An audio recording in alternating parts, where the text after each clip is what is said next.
Hello, everyone. My name is Aakriti Pandey. Here is my card. Today, I will be presenting the case of a 43-year-old woman who is recovering from the right-sided modified radical mastectomy for stage 3 invasive ductal carcinoma. In this presentation, I will be giving the basics of pathophysiology of her breast cancer, the key risk factors relevant to her case, and then get to the priority nursing interventions of pain and wound care. I will be concluding with essential patient education and multidisciplinary support that she will be needing moving forward after the surgery. Let's begin with the invasive ductal carcinoma, or IDC. It is the most prevalent type of breast cancer, which starts in the epithelial lining of the breast duct and then spreads to the surrounding stromal tissues. Once the cancer breaks through the duct wall, then it can invade the lymphatic system, which is why axillary lymph node involvement is the more advanced stage of the disease. Um, One of the biggest factor that has contributed to Amara's case is her BRCA1 mutation. Normally, BRCA1 functions as a tumor suppressor gene that repairs the double-stranded DNA breaks, but when it is mutated, the DNA repair is compromised, leading to the genome becoming unstable and rapidly building up cancer-promoting mutations. This is the reason BRCA1 related cancer tends to appear earlier in life and is more aggressive. According to the Cancer Council, lymphatic spread of breast cancer is a feature of advanced breast cancer, which aligns with Amara's diagnosis involving her axillary nodes and her chest wall extensions. Although having more than one child can decrease the risk of breast cancer for a woman, but high-risk genetic mutations such as BRCA1 outweigh that benefit for her. The absence of family history does not outrule hereditary cancer, as BRCA1 mutation can occur in families where no one has been tested for it yet.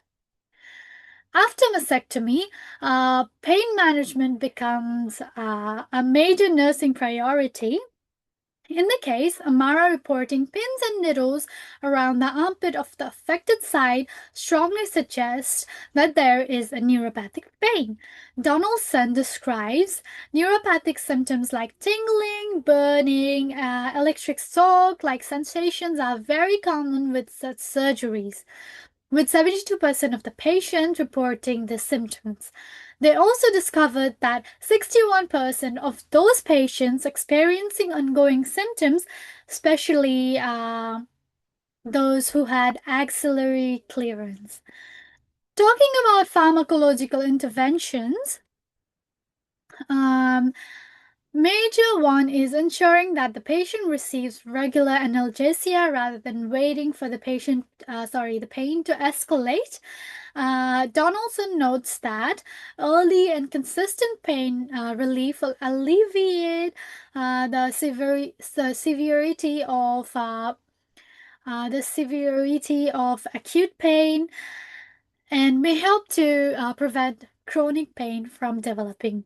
Cancer Council also emphasizes on the importance of good pain management and supporting mobility, maintaining general comfort, and allowing patients to participate in early rehabilitation.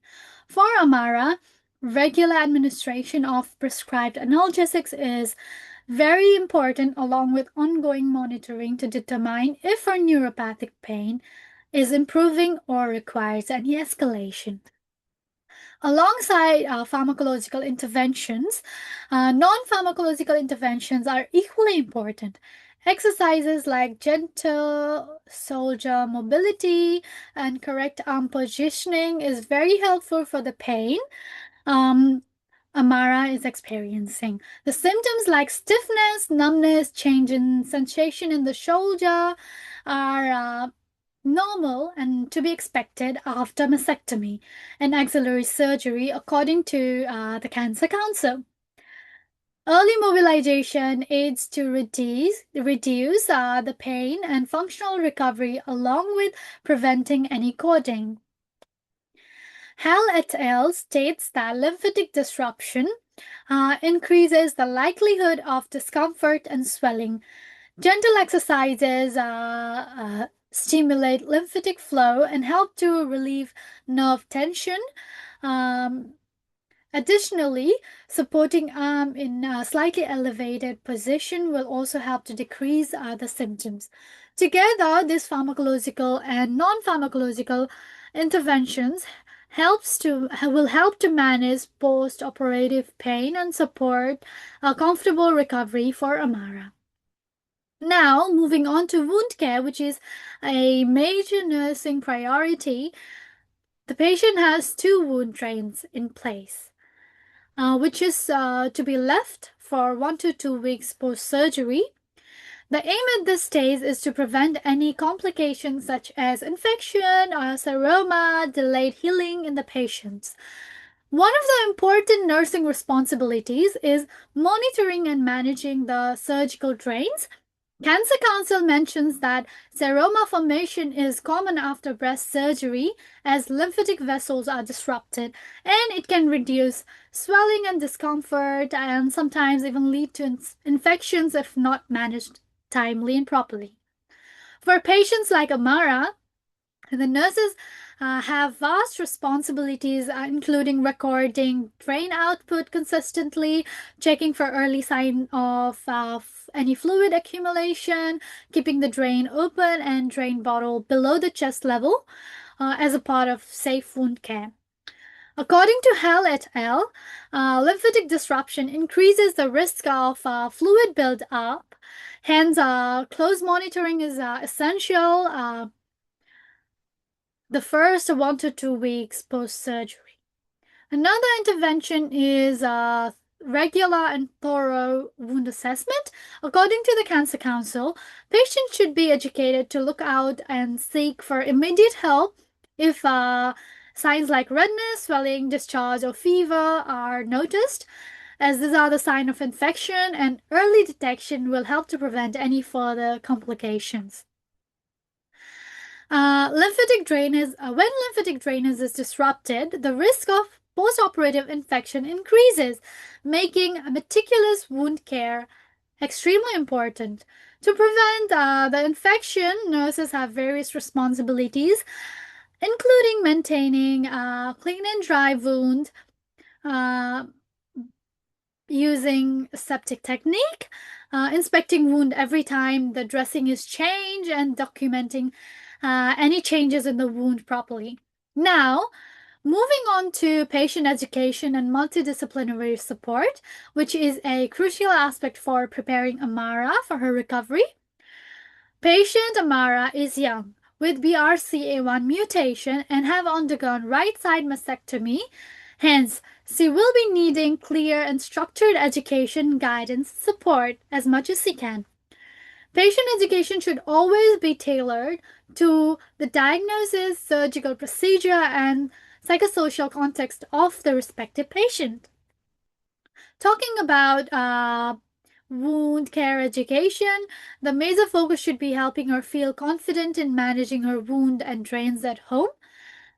She should be provided education on how to empty and measure output if she is discharged with the drain, how to keep the wound dry and clean, and how to keep an eye for sign of infections, what are the sign of infection, along with avoiding any strenuous activities such as lifting or for several weeks post surgery to support her healing properly. As Amara is a mother of four, it is very important that she understands how to avoid strain on her wound while managing the daily task without compromising her recovery. Another essential part of patient education for Amara is lymphedema prevention. Given the axillary node dissection, Amara is at a very high risk of lymphoedema, and early intervention is crucial. The patient education should include avoiding blood pressure cuffs on the affected arm, performing gentle exercises, as I mentioned before, to promote lymphatic flow and recognize the early signs of infection.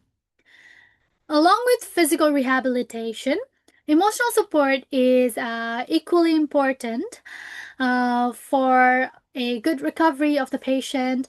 Frost et al. Explains that mastectomy is not just physical, but it significantly affects a person's dignity, body image, and emotional well-being.